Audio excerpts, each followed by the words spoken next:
নমস্কার সকল দর্শক এবং শ্রোতা বন্ধুদের রিমিজ ভার্সন এই চ্যানেলের পক্ষ থেকে সকলকে সুস্বাগতম। আশা করছি ঈশ্বরের কৃপায় আপনারা সকলেই ভালো আছেন, সুস্থ আছেন। সামনেই আসতে চলেছে জামাই ষষ্ঠী। আজকের এই পর্বটিতে আমরা 2025 সাল অর্থাৎ বাংলা মাসের 1432 বঙ্গাব্দে জামাই ষষ্ঠী কত তারিখে পালিত হচ্ছে, ষষ্ঠী তিথি কখন শুরু হচ্ছে এবং কখন সমাপ্ত হচ্ছে, এবং জামাইকে আশীর্বাদ করার শুভ সময় কখন, ষষ্ঠী পুজো কখন করতে হবে, এবং এই জামাই ষষ্ঠী ব্রতের জন্য কি কি দ্রব্যের প্রয়োজন হয় আর কি কি বিধান রয়েছে, এই সমস্ত কিছু নিয়ে জানবো আজকের এই পর্বটিতে।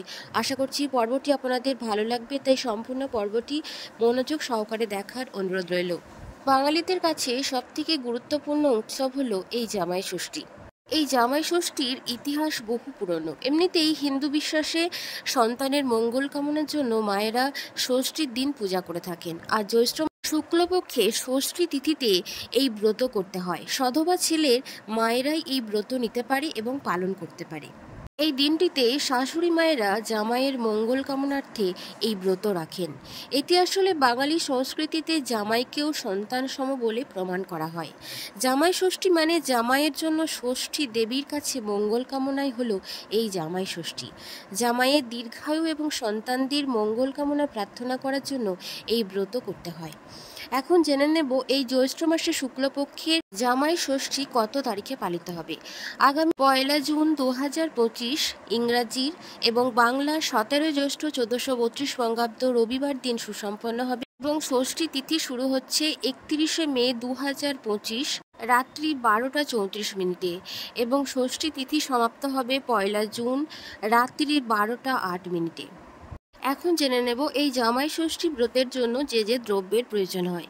এখানে ফল অর্থাৎ গ্রীষ্মকালীন যে সকল ফলগুলো বাজারে পাওয়া যায় সেই সমস্ত ফল, 6টি পান, 6টি সুপারি, বাঁশপাতা, হলুদ রঙের ছোপান কাপড়ের টুকরো, নতুন ছগাছা সুতো, তেল, হলুদ, চিড়ে, খই ও দই। প্রত্যেক বছর জ্যৈষ্ঠ মাসের শুক্লপক্ষের এই ষষ্ঠী তিথিতে এই ব্রত করা হয়। পিটুলি দিয়ে প্রথমে একটি কালো বিড়াল এঁকে একটা পিটুলির কঙ্কন গড়ার নিয়ম।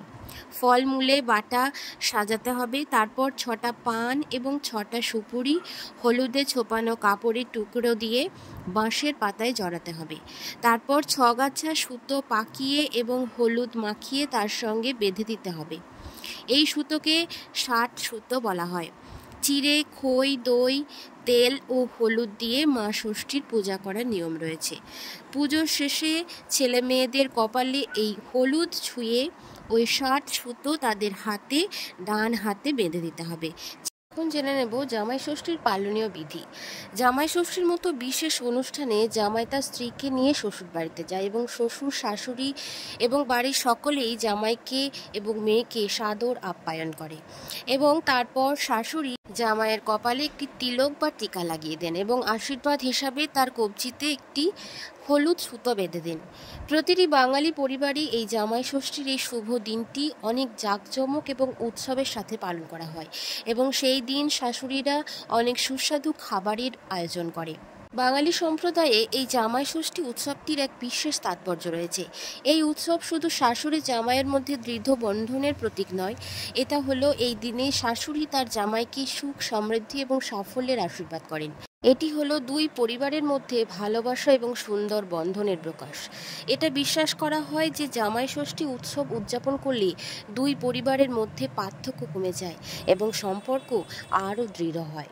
তারপর জামাই যেমন শাশুড়ির হাতে উপহার তুলে দেন, ঠিক তেমনি শাশুড়িও জামাইয়ের হাতে উপহার তুলে দেন।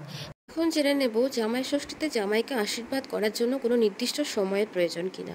প্রথমেই বলি, জামাই ষষ্ঠীতে জামাইকে আশীর্বাদ করার জন্য কোনো নির্দিষ্ট সময় নেই, বরং সারাদিনই এই ব্রত করা যায়।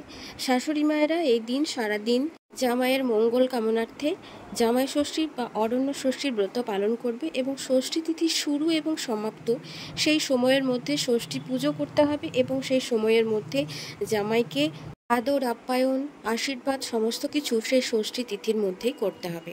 এবং সর্বশেষে ষষ্ঠী পুজো সমাপ্ত হয়ে গেলে পুজোর শেষে জামাই ষষ্ঠী বা অরণ্য ষষ্ঠীর ব্রতকথা শ্রবণ করে তারপর ফল খেয়ে থাকতে হবে। বন্ধুরা, আজকের পর্বটি এ পর্যন্ত ছিল। সকলে ভালো থাকুন, সুস্থ থাকুন। আবারও দেখা হচ্ছে আপনাদের সাথে নতুন কোনো পর্ব নিয়ে। ভালো লাগলে অবশ্যই একটি লাইক, কমেন্ট, শেয়ার করে দেবেন। ধন্যবাদ সকলকে।